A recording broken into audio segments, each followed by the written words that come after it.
Hello, everyone, and welcome to Schmidtless Live. I am so excited to be talking to you today because I've got an awesome guest. One of my favorite people in the world, David Edgerton Jr., is joining us today, and we're going to be talking about all things DEI and his organization, the work that they do. It's amazing. David is one of my, he's just one of the people I learn the most from all the time, every conversation. So I'm really excited to bring him to you today to get some of his time. He's a very busy man, very important man, right, David? Aren't you? Is that right? So David's here, and just real quick, a couple of quick things. I want to make sure I get my company Foundry is hiring, so you can check out foundrymakes.com, the careers section. We're looking for some people to join our team, so make sure you check that out. But without further ado, I want to say hello to David. David, how are you doing today? Doing well. How are you? Oh man, I'm so much better now that you're here. I'm excited for our conversation and Awesome. everything I'm going to learn today. So tell me about the DEJ group. What is the work that you do there? And I know for many years you've been in IT. You've worked in technology, and then you moved into working more and more into diversity and inclusion strategies with organizations, and now you're kind of doing it on your own. Is that a good sort of preamble? Absolutely. That's a good segue into me talking about it a little bit. So, first of all, again, thank you for having me as a guest today on your podcast. I've been a fan a long time. I've been a fan of you a long time since we've met, and I really appreciate the opportunity. The DEJ Group. So, that is a company I put together actually a few years ago because what I started doing was first getting into doing some consulting and doing a little bit of teaching. So teaching was one of those things Right. that showed up as a passion. And I started, working at different universities part-time while I was in the IT space. So I sit on the faculty at Bethel University, Hamlin University, and I've done some work with the executive ed program at the Carlson School of Management at the University of Minnesota here in the Twin Cities, Nice. where I got my MBA. And yeah, I had to throw that in there. Got to throw that in there. But a little free publicity for them. It's a great school. Love what they're doing over there. But in doing so, I decided to get into doing some adjunct work. And in doing the adjunct work, I was teaching business and I was teaching IT. And then I started to notice in doing that some areas weren't as diverse as they possibly could be. So for me, I started this journey in diversity, equity, inclusion from looking in the tech space and saying, okay, I'm obviously an African American man, black man in the space, and there are not a lot of us there. So I started really trying to understand, okay, why was that? Because I love that area, I love doing the work, but there weren't a lot of people there. And through the teaching I was doing at the universities, I noticed that most of the students did not look like me as well, especially when we started talking about things like statistics or engineering or information technology classes that I've taught and things of that nature. So from there, I basically came up with this passion, or at least I uncovered this passion I had to really make it so that people can be successful no matter who they are and where they are and what they decide to do. Because I wanted that for myself as well. So from there, I just started really working with different organizations and groups on this particular thing. One that I'm very proud of to say that I've been a part of is the founding and the development of a group called Tequity. Tequity is a local organization designed to help Black professionals, Black entrepreneurs, and the pipeline for Black people to get into college to study the STEM areas, Hmm. which, of course, between me and you, that's a space that we really love, right? Yes. So, in working with people to help that organization get off the ground, it was really about addressing several issues. The pipeline problem, which is really not a problem. It's just, as you and I know, Hmm. sometimes an excuse to Yes. not do the right things. Yeah. But exposing the leaks in the pipeline, if you will, is one of the things that organization was designed to do. As well as if you're thinking about Black professionals that work in different organizations, especially in areas where they're not as diverse, they need a support system to basically connect with each other, to help each other through the day, help each other through career development, Hmm. things of that nature. And then, of course, one of my favorite areas to really work with this is in the entrepreneur space. So one of the things I've been doing recently is teaching and working with entrepreneurs through two programs. One was the Meta Mini MBA program, for which I think we got 44 founders in the Twin Cities through that program to help them That's grow. awesome. Oh, it's an awesome program, awesome program. Partnered with Meta, partnered with a company called Enterprise out of Boston, who provided the curriculum to teach these founders, some skills they may or may not have picked up as they founded their business. As you well know, being a founder, you don't have a lot of time to go to college or go to school or go take any kind of The training. School of Hard Knocks. Yeah, exactly. You're running the program, right? You're running your company, you're doing your thing. So what this curriculum was about was more of a 7-month intensive, bi-weekly type of program where you get together and we go over things like sales and marketing, how to build a pipeline, how to really look at customer loyalty. What does that look like? How to read balance sheets, income statements, right. Cash flow statements, how to really get into projecting cash flow, how to get into talent acquisition, which is one of my favorite things to teach about, especially being in the diversity, equity, inclusion space now, and even down to how to contract with anchor institutions. Okay. So doing that work helped me help entrepreneurs really get a wider lens and sense of what's possible to help grow their companies, because it's been proven that if those organizations grow and thrive, they tend to hire and develop other people that look like the founders. Right. So they are the solution, in my opinion, to a lot of what's going on right now when we start talking about the disparities that we have, the inequities that we have, socioeconomic gaps that we have, especially in this state. I think that if we begin to really help these organizations be successful, then they will help do what's necessary to close the gap. So my firm really is founded on doing all of those things through education, through speaking, through doing things like this to raise awareness to some of the solutions to the problems that we have in our space. That's great, David. Yeah, one of the things, there's two main areas I wanted to kind of cover with you today and learn from you.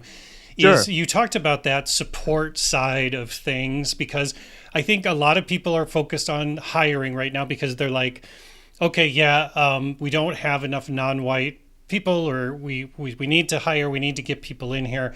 But one of the things you touched on, which I find really interesting, which I don't hear as many people talking about, is the programs to support their current non-white employees in feeling comfortable. Because I've seen the statistics, David, and the statistics are incredible that people of color have experienced racism at a high level in even in executive positions, in all these different positions, a high percentage. So going back to that idea of like building that support group inside, what does that look like for an organization in your mind, David? What is the best practices, I guess, would you suggest to people that are looking to maybe put a bigger focus on that retention piece? Because I also see the statistics of people that are not white are not lasting as long in organizations either.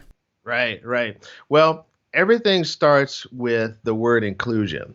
And to me, inclusion means pretty much the idea that if you come into an organization, you have to not only be welcome to be there, you also have to have something to support you while you're there. And in supporting you, you also have to have the opportunity to advance and contribute to your full potential. So to me, in an organization, there's a best practice called creating something called I think it's called an employee resource group or employee resource network. Now, what that is a group of people through self-identification of a particular underrepresented group, they get together and they support each other. Very simple type of setup where, for example, I'll just say Black people. So if you have Black people in your organization, they basically get together and they help each other by providing that internal support system through which they can rely on each other to get through the day, get through their work assignments, get acclimated to the culture of the organization. Also, it provides really a new pool of talent for executives and others to start looking at to actually promote into other areas of the organizations. You could go to these groups as if you're identifying that you have gaps in certain types of representation. So having those within an organization is a good start. Okay. that also helps you with the recruiting that you can now do. So these groups can help you recruit people from underrepresented groups as well. In fact, they are the ones that can help your marketing departments with something called employer branding, as well as showing that within this organization, there's a space for them. And they can be community people as well, as far as volunteering in their various communities to show a connection between the organization and the community as well. So so that's like a best practice Yeah. across multiple organizations. And if you go from Target to Medtronic to 3M all the way to Swans, there's other companies that I can think of. A lot of them that have diversity, equity, and inclusion programs are looking at this as a best practice because you got to have inclusion first. Okay. Before you have diversity. It makes sense. So, and we talked about some big companies, but what about more of these medium-sized companies where, to your point, hopefully getting these diverse young entrepreneurs to start their own businesses and grow up. I think that's a great way to accelerate that change too. But the majority of these organizations are, it's at least across the country. I mean, there's a ton that aren't in the Fortune 100 still are struggling too.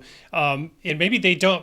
Do you think that that's where they need to look outside for training to bring in people to help them? Because that's where I see when I'm talking to a lot of business owners where they kind of fumble. They're like, well, do I go to an outside group and bring in some training?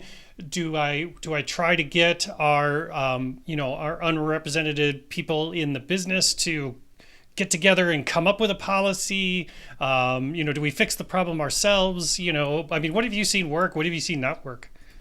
Oh man, I've seen some things that work and I've seen a lot that doesn't work. So I would say if you're a small to medium sized business and you're seeing this as an issue, which I hope all of us see it as an issue, you really want to first figure out where you are, figure out where you want to go, and then definitely draw a line between the two, as well as understand the gaps that you have in certain areas.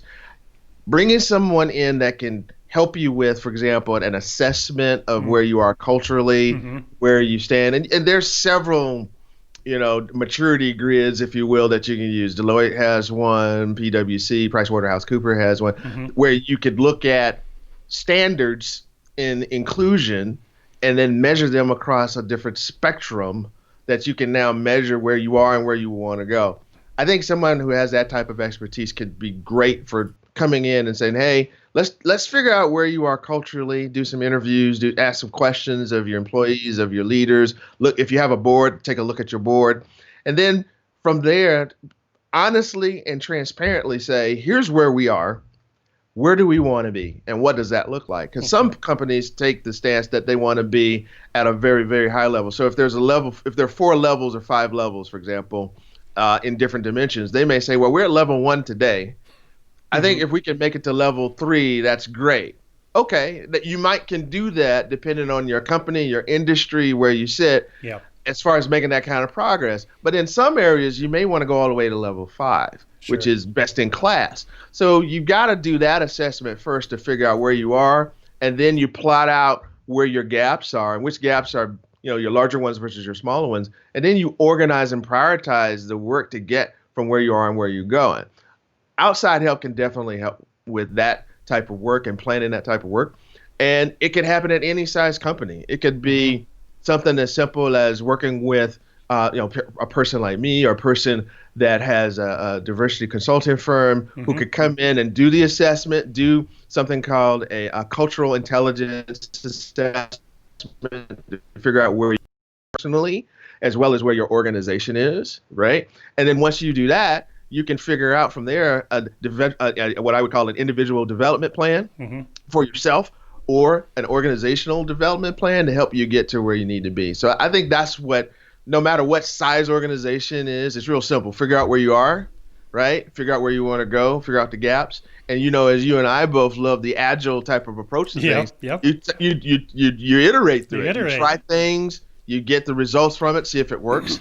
And then if that doesn't work, you try something different. See, and I love that you brought that up, David, because that's where I see people stumbling, is because trying stuff and failing at it seems like it would be worse than trying it all in some of these. Or I've been a part of these organizations where I've heard leaders not say those exact words, but insinuate that, well, what if we try this thing and it backfires and it doesn't work?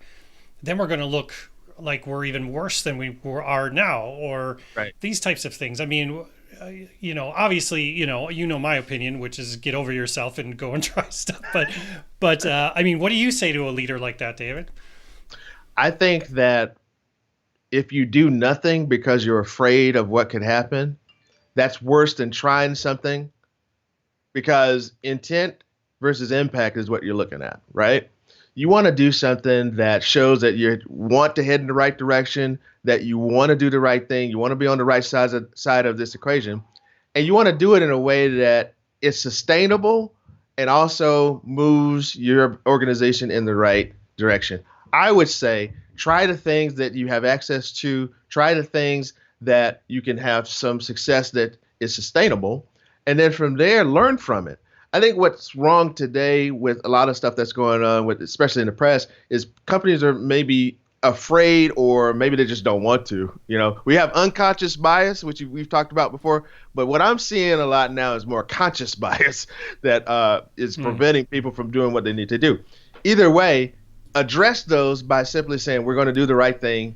We're going to do small incremental changes to get to where we need to be, but also we're going to track those and make sure they're sustainable. So it's not like checking a box. What I've seen a lot of people do today is, hey, I had a diversity training, I had an inclusion training, they check a box. I went to see an exhibit, for example, the YWCA exhibit on race that's in downtown Minneapolis. Okay, we're going to make an effort to go to that exhibit. We go see it. Great. Kumbaya. Hey, we've had our training, and that's it. Versus what I think is most effective is that you have a continuous curriculum of things that you can continue to do that are sustainable, and you continue to hold yourself accountable to these changes that you're trying to make. I think that's where organizations need to move toward, is doing something that really helps them be what they need to be. One of the things that I saw recently in the press that impressed me a lot was Wells Fargo decided to make the compensation of its senior leaders dependent on diversity, equity, and inclusion goals. So this is in the press. To me, that's a great first step, because now, unfortunately, your behavior that you want to see has to be incentivized. Yeah, you got to put your money where your mouth is, right? That's why they call it put your money where your mouth is. Put your money where your mouth is, right. And I think that, steps like that, and another one I'll talk about in a second, I thought those are great steps. Having your senior leaders now have their compensation tied to doing the right thing is a great step. Another thing that I saw recently was Netflix is going to funnel, I think, $100 million to Black-owned banks. So by doing that, you're now allowing these communities where these banks can not only serve a business like a Netflix, but also these communities that need the capital, like the ones in South Minneapolis based on the protests that need to rebuild, for example. You can allow Black banks to now be able to have the capital to invest in other Black businesses, because it's been proven that those businesses, when they go to some of the larger banks, they don't get what they need. Right. So it's those kinds of things that you can do and try to help move the ball. And I think you should go ahead and do that. And I think it's the right thing to do, but do something. I keep hearing, sorry to get on a little bit of a rant. No, that's why we're here, man. I keep hearing join the conversation, right? I keep hearing we need to be a part of the conversation. We need to have the conversation. We need to keep having the conversation. I'm from the thought of, I'm tired of having conversations. Right. Let's do because something. Conversations, they're not necessarily leading to action. So we've got to have, and that's why I like the agile iterative approach to everything. Do something, even if it's something that is small that you can control, and you can at least look at what comes out of that. Do something, have forward momentum, fail forward, as we've talked about a lot, in that whole agile iterative space. Fail forward, but be doing something. I mean, I agree with conversations, but I think, as you well know, we've been having a lot of conversations A that lot. lead to other conversations, will lead to other conversations, which Hmm. leads to other conversations, but no action. Yeah, well, and I don't like to simplify things, but it's very similar to things in the IT space where you've got that sort of engineering sort of attitude of like, tell me when it's done, or I installed this new thing and now Hmm. it's fixed. Right. Oh, our sales team was struggling. Let's install Salesforce. Done. To your point, let's go see the exhibit at the YMCA or the YWCA. And we did that. Now we've deployed diversity to production, David. Um, Right, right. right? And it's this attitude of like, okay, so we're done. Now we move on to making money, right? Exactly. Yeah. Well, Yeah. and the other thing, David, that I wanted to bring up was that hiring piece, because I've seen in the past where people have said, okay, yeah, we tried to do this thing. We put up the job description, Hmm. and we sent the job description out, and then all we got was these white applicants. So what do you want me to do? Like I did what I was supposed to do, and that's all I'm getting. I definitely have my opinions on how to fix those things, but I'd love to hear what you would respond to somebody who's giving you that sort of excuse. Yeah. Yeah. That one is a great excuse, by the way. When I say great, I don't like it. No, but It's one a lot of people can it's a common kind of one. get behind. It's a cop out in a sense sometimes. There's a couple of ways to look at that. One thing that I'm a real fan of in my work in the DEI space has been this idea of blind recruiting. And I think there's the Invisible Network, for example, that just launched not too long ago with my good friend Matt. Yeah, that's He great. put that together, and I like what he's doing. And there's another one called, I think, Blender by someone out in California. I lost that founder's name. But basically what it is you take everything out of the resume that would indicate any type of cultural background, sexual orientation, any kind of identifier from that resume. You take that out and you just pretty much present a person with education. You even take some of the college names out. You take the college names out as well. But you take everything out so that all you see is a person, whether it's a female or a male, doesn't matter. You don't even know what that is. You see the person, you see the education by degree, and you see the skills Hmm. in the actual candidate. You match that against the job description, match that against the role. And people who have done this, what we call blind recruiting, I think is the right term, when they've done that, they've noticed that the diversity of the pools of talent change Mm. because now you're taking out everything that can highlight who that person is and where they come from. So I'm a fan of the blind recruiting, at least from the first stage, getting Sure. through, the phone interviews, the phone screens, and all of that. Because what happens is that's when bias creeps in to the recruitment process. You see someone with a name that has so many letters in it, and you think a certain thing, right? You see someone who doesn't have what we would call a common English name, and you Hmm. think a certain thing, right? We Yeah. don't care about names. What we care about is, can the person do the job, Yep. no matter who they are. You can learn how to properly pronounce the name. You can learn how to, properly address a person, regardless of where they're from. But are they coming to the table with the right stuff? Are they going to add And that value is, to the organization, right? can they add value to the organization? So we got to get past some of that. So that Mhm. blind recruiting piece is one piece of that, right? Okay. And then with the talent acquisition piece, there's also how you write your job descriptions. I was at a conference, I think it was last year in October. Yeah, it was a SHRM conference, which was the Society for Human Resources Management Inclusion Conference. It was down in New Orleans. And I attended a session and it was related to recruiting. And what the person talked about is in the description, sometimes there are code that you put there that attract a certain type of person. Okay. Okay. I'm gonna see if I can remember a specific example. So don't quote me on this, but it was a powerful analogy. I think it was Amazon who uses the word go getter, for example, in all of its job descriptions, just as an example. And what go getter usually turned into is white men showing up for this particular job, whatever it was. Hmm.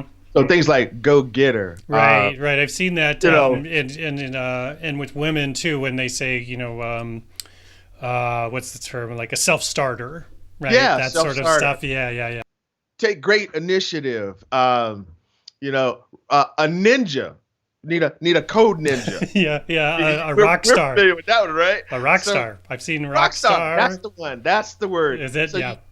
So when you get those code words in your job descriptions, that tends to cut out certain people because of how you describe the job. So what you got to now do is just basically focus on what you want the person to do in the role and put that in the job description.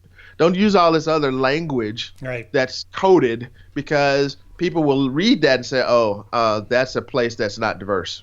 Yeah. Just based on the job description. No, and I've seen it where, again, where people have good intentions. They're trying to be like, hey, we're a fun and free sort of, loose organization. This is going to be a great place for you to work because, like we're cool, we're software Right. pirates and we're rock stars and ninjas and all these different things. But again, to your point, I mean, to the uneducated, they think that they're trying to be inclusive. Right. But that it's almost, or is it maybe deliberate? Maybe it's a unconscious bias that's throwing out this language that's kind of telling people in a sort of a wink and a nod of like, yeah, you might want to not come over here, right? Absolutely. I think really, if you can look around the room and everybody looks like you and you come up with a good idea, I think you need to question it. Right there. If everybody in the room looks like you and you come up with something like that, you need to question it, whatever it is, right? Yep. Because you've got the same people in the room with a very similar perspective making a decision like that. How do you describe the role? How do you market? How do you, have certain communications go out, whether it's internally or externally? If everybody in the room looks the same, then it's going to already be, I'll call it biased because of everybody in the room. That's why having inclusion and diversity is so important. Because if you get the widest spectrum of perspectives together to do certain things, that's going to actually make a better product or a better service or a better outcome you'll have, because you have that many different perspectives around the table. Yeah, and I've seen it, again, time and time again. I mean, especially these organizations that are very innovative, the more innovative they are, seems the more diverse the groups are. So I think it's pretty proven that that the idea, and that's back to your point about incentivizing, because I don't feel like an organization is taking it as seriously if they're just marketing or they're deciding to take ads off of Facebook or things like that. It's this put your money where your mouth is. Make it part of the executive compensation package. Make it part of your core values that you promote to people. Make it part of your financial statement, right? Because I truly believe like you can't become an innovative and disruptive and growth sort of oriented company without that sort of approach, because otherwise, like you said, you're going to be recycling the same ideas over and over again because it's a bunch of old white men staring around looking at each other, right? Absolutely. I got a stat to share with you that I got at a different conference I was at last year. If we were to let Black entrepreneurs have a similar or the same type of progress, access to capital, same type of ability to start their businesses and grow their businesses as we have, even if we just even the playing field. And this comes from, I think it's the W.K. Kellogg Foundation. If you want to, fact check me on this, Google what everything I say. You know how I Google everything I say. Go ahead. So that report said that we would create $2 trillion in gross domestic product. I think we just borrowed $2 trillion because of the COVID pandemic, right? To infuse in the country.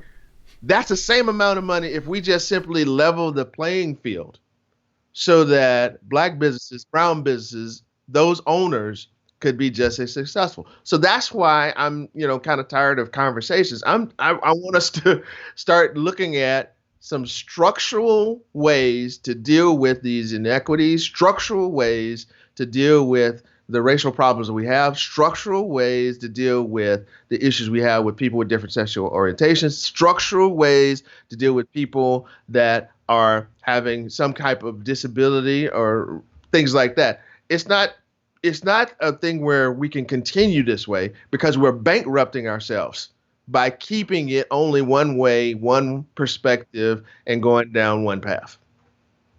No, I can't agree with you more, David. I got a little comment here from Steven who says conversations can't specifically measure the level of improvement of the diversity climate, right? So to your Right. point, if I can't, you gotta if you can't measure it, right?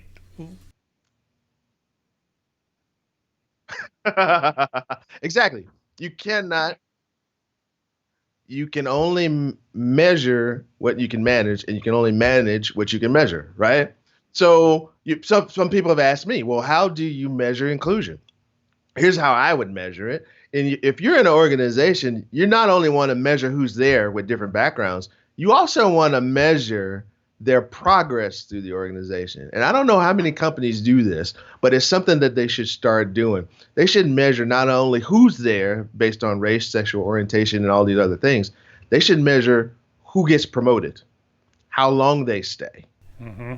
who gets to move into the decision making parts of an Right, organization, who right. gets to influence what the organization does. That is inclusion. Hmm. And you're going to get resistance to what I just said because, one, I think it will show, it'll pull back the covers on what's really going on in an organization. And a lot of people don't want to deal with that because, one, they want to keep it the same way. So that's the status quo piece. Yep. But then it's very painful to implement changes to the status quo. So I Sure. think that's what a lot of organizations are resisting when you say, hey, well, how do you measure inclusion? Well, just measure that. Well, the data doesn't exist. Okay, well, put something in place to measure the data.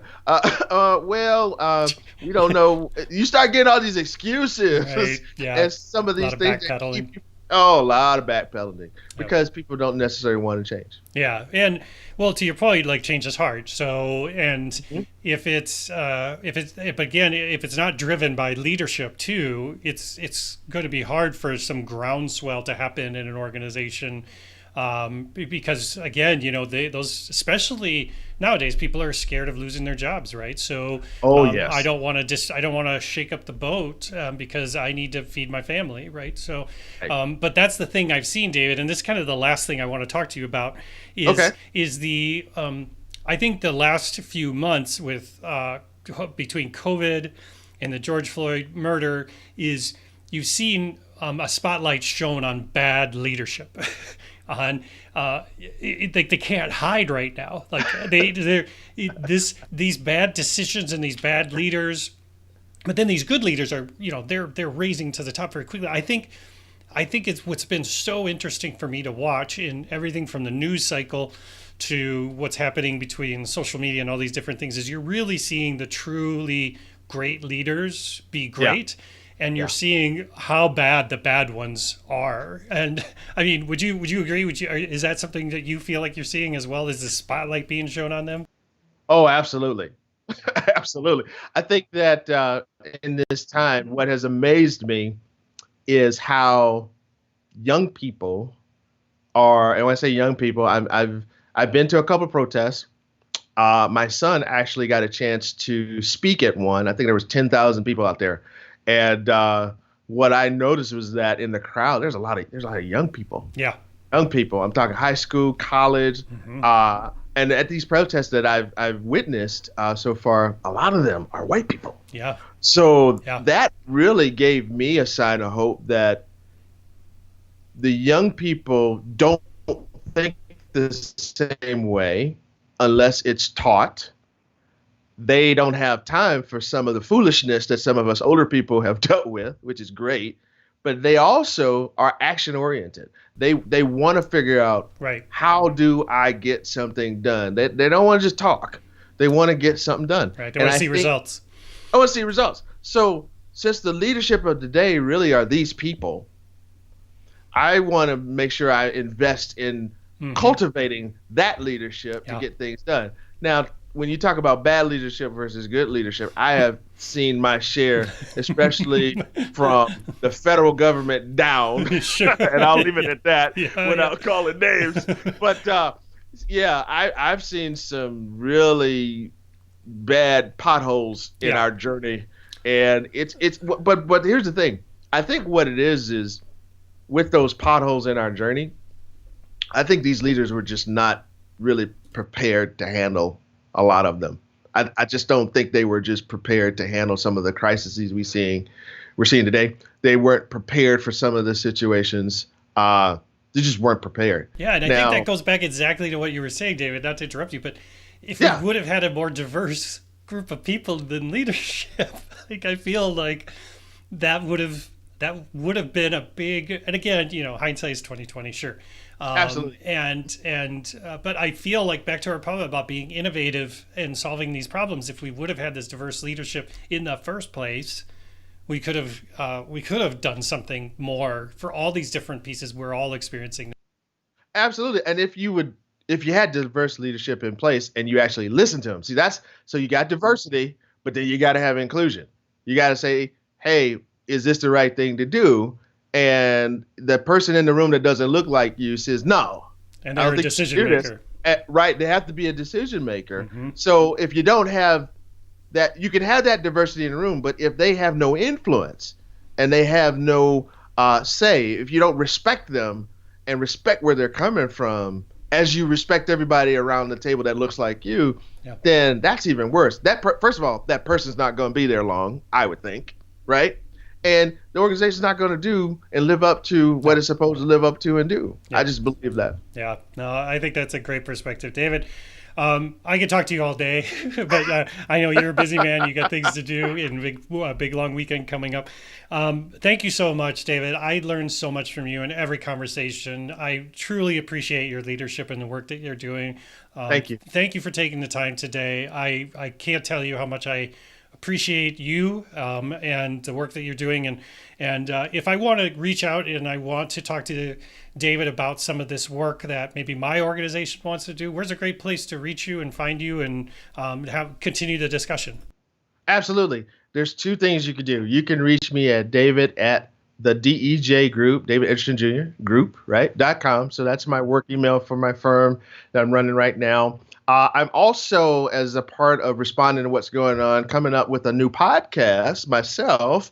It's going to, yeah, Good. it's going to, yeah, because I had one before, Yes. and that was a great experience. But now I think I've got something that's really going to be good. It's coming out soon. It's going to be called the Now Narrative podcast. And what I'm going to do awesome. is I'm going to be interviewing founders of minority businesses and sharing their stories with the purpose of drawing awareness to what they're doing, their journeys, That's so awesome. we all can support them more. We can invest in them, and we can buy their products and services. So I'm going to be doing that. I'm sponsoring it myself. My company is sponsoring that. So you can reach me there at David at the now, N-O-W, narrative.com. In fact, I've got a site up now. I'm capturing emails so that I can let you know when the podcast is going to launch. Awesome. And when that goes, I think that'll also help bring some awareness to what's going on in our space. And I'm hoping to use that as a vehicle to not only share my voice and my passion for people in this space, but also to help those organizations and those founders get some exposure. So That's those awesome. two places is where you can find me. And I'm on Twitter and Instagram and all those wonderful things as well. Yep, we can find you all over the place. Yeah, and I'll add those to the show notes once the video gets finished processing or whatever it does. So Got it. I'll add that stuff to the notes so people can go down below and find those things. Again, David, I can't thank you enough. We should just do this every day. I think we could get a lot of work done, right? We can get a lot of work done. Well, I appreciate the work you're doing with the youth out there. I think it's so important that we get more folks that don't look like me running these businesses and providing those services to people out there. So I want to thank you for joining me today again, David. It was amazing. And also, I need to share, Naomi said, "Good job, Dad." There's a little. Well, sometimes you got to have fans and you got to have stakeholders and shareholders Right. that check out what you're doing to make sure you're on the right path. So I appreciate those wonderful people. Yeah. Well, I appreciate you, David. I want to say thanks to everybody for joining today. It was an amazing conversation with David. Make sure if you like this conversation, hit the subscribe button, and we're going to have a lot more coming up. I'm really excited to do this. I'm going to also be moving this to the podcast, this conversation, so you can also listen to it on your drive. So thanks again, everybody, for joining me. I appreciate you for being here, and we'll see you soon.